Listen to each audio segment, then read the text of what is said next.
Welcome to తొలి Ekadashi channel. నేను మీ హరికృష్ణ. నమస్తే శ్రీకాంత్. నమస్తే హరికృష్ణ. అయితే ఈ రోజు మనము ఈ అన్నదానం గురించి మనం మాట్లాడాలనుకుంటున్నాము. ఓకే. ఇక మనకు తెలుసు, ఇక ఇప్పుడు ఎక్కడ చూసినా వినాయకుని మండపాల దగ్గర అన్నదానం జరగడం చూస్తున్నాము. అంటే ఎక్కడ చూసినా అన్నదానమే జరుగుతుంది. అయితే మన మన దేశంలో ఈ అన్నదాన కార్యక్రమం అనేది ఇంకా వేరే ఏ ఇతర దేశాల్లో చూడమన్నమాట. మన దేశంలో జరుగుతుంది అనమాట. అత్యంత అద్భుతంగా జరుగుతుంది ఈ అన్నదాన కార్యక్రమం అనేది. ఇక ముఖ్యంగా ఈ గణపతి పండుగ వచ్చిందంటే చాలు మనకి ఎక్కడ చూసినా అన్నదానం చేయడం చూస్తుంటాము. మరి ఇంతటి మంచి కార్యక్రమము మరియు అందరి ఆకలి తీర్చే కార్యక్రమం అయిన ఈ అన్నదాన కార్యక్రమం గురించి మనం తెలుసుకుందాము. ఎందుకంటే అన్నదానం అంటే ఇక మనకు చాలా పురాణాల్లో కూడా ఉంటది. అన్ని దానాల కన్నా అన్నదానం మిన్న అనే కొటేషన్లు కూడా మనం చాలా చదివే ఉంటాం. ఓకే. అన్నం అనేది పరబ్రహ్మ స్వరూపం తోటి భావిస్తాం మనం. అవును. ఈ అన్నం అంటే మనకు తెలుసు ఆహారం అన్నమాట. ఇక దానం అంటే ఇవ్వడం లేదా ఇక వారికి దానం చేయడం అన్నమాట, ఏమి ఆశించకుండా. దీన్ని మహాదానం అని కూడా పిలుస్తారు అన్నమాట.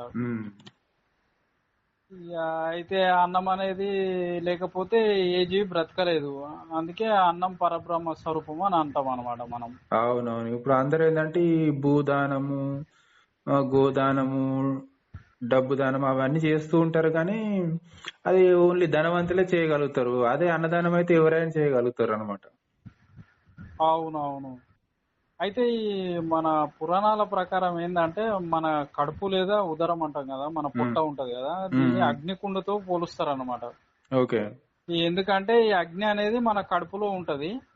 అయితే పంచభూతాల్లో అగ్ని ఒకటని తెలుసు. అయితే ముఖ్యంగా మనము యజ్ఞాలు చేస్తాం కదా, యజ్ఞాలు యాగాలు చేసేటప్పుడు ఆ అగ్నికి నైవేద్యాలు అంటే నెయ్యి మరి ఇతర వస్తువులు సమర్పించడం జరుగుతుంది అనమాట. మనం యజ్ఞం చేసేటప్పుడు ఆ మంటలలో ఆయా యజ్ఞంలో దాని ద్వారా ఫలితాలు దక్కుతుంటాయి. అందుకనే యజ్ఞాలు చేస్తారు కదా. అలాగే మన పొట్టలో ఉండే అగ్నికి కూడా నైవేద్యము ఆహారం మాత్రమే అనమాట. ఈ ఆహారాన్ని మనకు అన్నదాన రూపంలో అందించడం ద్వారా పుణ్యం దక్కుతుందని మనకు పురాణాల ద్వారా తెలుస్తుంది. ఓకే.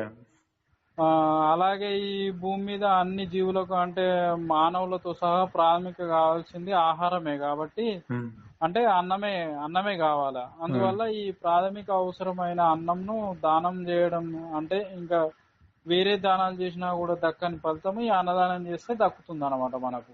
అవును. అట్లా అనమాట. అయితే మనకు మెయిన్ గా ప్రపంచంలోనే రోజు అన్నదానం చేసేది మాత్రం మన ప్రస్తుతం ఆంధ్రప్రదేశ్ లోని తిరుమల తిరుపతి దేవస్థానం ప్రథమ స్థానంలో ఉంటది అనమాట. ఇక్కడ అన్నదానం అనేది నిత్యం మరియు 3 పూటలు జరుగుతుంది. అంటే ఎంత మంది వెళ్తే అంత మందికి చేయడం జరుగుతుంది. ఇది ప్రపంచంలోనే ఎక్కడ ఉండదు, ఒక్క తిరుపతిలోనే ఉంటది. అందుకే ఆ వెంకటేశ్వర స్వామి తన దగ్గరికి వచ్చిన భక్తులకు ఆకలి తీర్చడం జరుగుతుంది అనమాట. అది నిరంతరాయంగా కొనసాగుతూనే ఉంటది మనకి తిరుపతిలో అన్నదానం అనేది. ఇక అట్లనే మన గోల్డెన్ టెంపుల్ ఇది అమృత్సర్ లో ఉంటది, అంటే పంజాబ్ లో ఉంటది. సిక్కు దేవాలయము, ఇక్కడ కూడా ప్రతిరోజు అన్నదానం ఉంటది. ఇక అలాగే మనకు పూరిలోని జగన్నాథ్ టెంపుల్ లో కూడా అన్నదానం అనేది చాలా అద్భుతంగా జరుగుతుంది. అలాగే షిరిడిలో కూడా మనకు అన్నదానం చేయడం చాలా ఫేమస్ అనమాట. ఇక ముఖ్యంగా ఇస్కాన్ టెంపుల్స్ లో అన్నిట్లలో అన్నదానం అనేది జరుగుతుంది. అలాగే ఈషా టెంపుల్లో మహాశివరాత్రి నాడు ఈ మహా అన్నదాన కార్యక్రమం జరుగుతుంది అనమాట. ఓకే.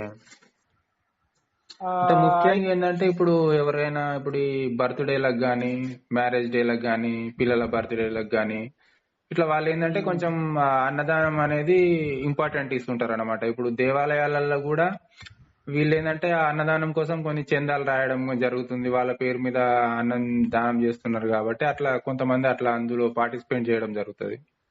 అవునవును. అయితే ఈ మరి ఇంతటి ప్రాముఖ్యత ఈ అన్నదానం అనేది ఎలా వచ్చిందంటే, మనం ముఖ్యంగా ఈ అన్నంకు దేవత ఎవరంటే మనకు అన్నపూర్ణాదేవి దేవత అన్నమాట.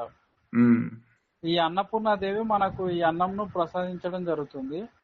అయితే మనకు శివుని భార్య అయిన పార్వతీదేవిని అన్నపూర్ణాదేవిగా పురాణాల్లో చెప్పబడుతుంది అనమాట.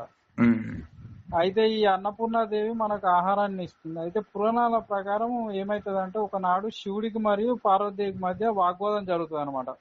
ఓకే. అంటే శివుడు ఏం చెప్తాడంటే ఈ లోకంలో లోకం అనేది అంత భ్రమ లేదా మాయతో నిండి ఉంటుంది, అలాగే ఆహారం కూడా భ్రమలో భాగమే అని శివుడు అంటాడు అనమాట. అంటే మాయనే అని శివుడు చెప్తాడు. ఉమ్, ఇక అప్పుడు పార్వతీదేవి ఏం చెప్తాదంటే ఆహారం అనేది మాయ కాదు, అది లేకపోతే బతకడం కష్టం అని పార్వతీదేవి అంటది. ఉమ్, పార్వతీదేవి అని అది నిరూపించడానికి పార్వతీదేవి అదృశ్యం అవుతుంది అనమాట. ఓకే. ఇక అప్పుడు ప్రకృతి మొత్తం నిశ్చలంగా అంటే ఎలాంటి మార్పు లేకుండా అయిపోతది. ఇక అట్నే వాతావరణంలో మార్పులు ఏమి ఉండవు, మొక్కలు పెరగవు అనమాట. ఇక అప్పుడు ఏమైతుంది, ఈ విశ్వంలో మొత్తం కరువు వచ్చేస్తుంది. ఉమ్, ఇక అప్పుడు ఇక శివుడే మళ్ళా మనకు భిక్షాటన లాగా చేసిండని పురాణాలు చెప్తున్నాయి అన్నం కోసము. ఉమ్, అప్పుడు పార్వతీదేవి అన్నపూర్ణాదేవిగా ప్రత్యక్షమై కరుణించింది అనమాట. ఈ ఓకే. అప్పుడు అందరికి ఆహారాన్ని అందించి అన్నపూర్ణాదేవిగా పూజలు అందుకుంటుంది. ఓకే.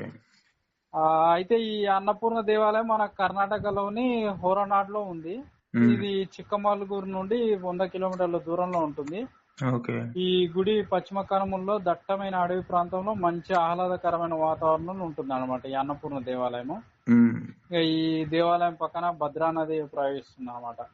ఇక ఓకే. మన అట్లనే మనకు వారణాసి అంటే కాశీలో కూడా అన్నపూర్ణ దేవాలయం ఉంటది అనమాట. ఉమ్, ఇలా అన్నపూర్ణ దేవి మనకు అన్నం దొరికేలా చేస్తుంది అనమాట.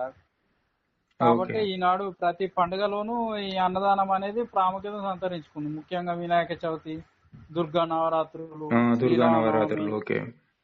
ఇలా ప్రతి పండుగలో అన్నదానం అనేది ముఖ్యమైనదిగా కొనసాగుతుంది అనమాట.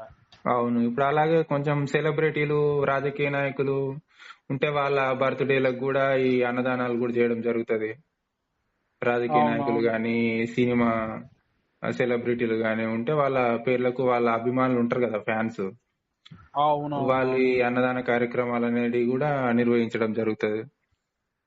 అదే ఇక మెయిన్ ఏ దానం చేసినా గానీ దక్కని పుణ్యఫలము ఈ అన్నదానం చేస్తే దక్కుతుంది అన్నమాట.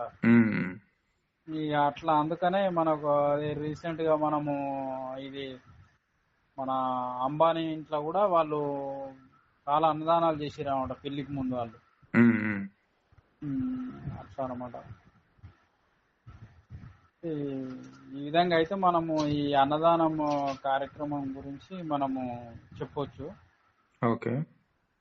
అట్లా ఈ వినాయక చవితి అయితే వినాయక చవితి అప్పుడు ఈ అన్నదానం అనేది ఇంకా మహా అద్భుతంగా జరుగుతుందంట. ప్రతి వినాయక మండపం దగ్గర ఈ అన్నదాన కార్యక్రమం జరిగి అందరు ఆకలి తీరుస్తారు అన్నమాట.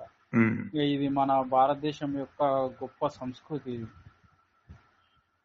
సో థ్యాంక్స్ ఫర్ వాచింగ్ తొలి Ekadashi TV. Thank you so much.